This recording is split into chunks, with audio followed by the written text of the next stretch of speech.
நகமழை பொழிகின்ற காருண்ய மேகமே லக்ஷ்மியே வந்தருள்கவே.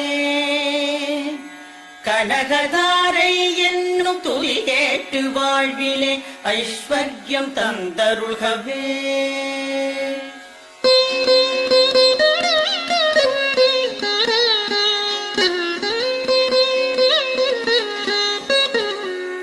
நீருண்ட மேகமாய் காருண்டு காட்சி தரும் விஷ்ணுவின் திருமார்பினில் நிலை கொண்டு ஒளிர்கின்ற மின்னலாகி அகில உலகுக்கும் தாயுமாகி பார்கவ குலத்தினில் அவதரித்து பூஜை செய்வதற்குரியதாகி பரிமளிக்கும் வடிவம் எதுவோ அது என்னில் மங்களம் பொழியட்டுமே.